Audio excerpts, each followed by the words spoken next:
তো বন্ধুরা, বহুদিন বাদে আজকে আমি মাঠে এসেছি, আর মাঠে এসে তোমাদেরকে একটা জিনিস দেখাবো, ঠিক আছে? তো এটা আমার এলাকায় হয়, আর হ্যাঁ, এটা সব এলাকায় হয় বলতে যাদের ওই গ্রামীণ বাড়ি তাদের এলাকায় হয়। তো চলো তোমাদেরকে দেখাই। এই দেখাই, এটা হচ্ছে কপি গাছ, ঠিক আছে? এই কপি গাছটা দেখো, এরকম সারে অনেক আছে। তারপরে এখানে তোমার রসুন গাছ আছে, ওখানে পেঁয়াজ, তারপর ওই যে ওখানে আলু আছে। আসো তোমাদেরকে আরো শাক সবজি গাছ দেখাচ্ছি, আসো। এই যে এখানে তোমার হচ্ছে পালং শাক, এই যে মূলো গাছ, ঠিক আছে? মূলো তুলে ধরে ঘাড় ভেঙে দেবে। আর এই যে এখানে লাল ডাঁটি শাক আছে, ঠিক আছে? এইবার অনেক অনেক দেখতে পাচ্ছ। আর এই যে পাশে সরষি ক্ষেত, খুব সুন্দর লাগছে। ক্যামেরাম্যান একটু চারি সাইডটা দেখে দাও আমাদের মাঠটা।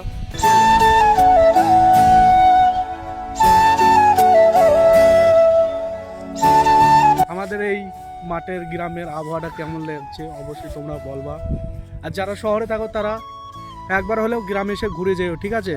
শহরের ব্যস্ততা ছেড়ে একবার গ্রামে আসো, বুঝতে পারবে গ্রামের পরিবেশটা কিরম।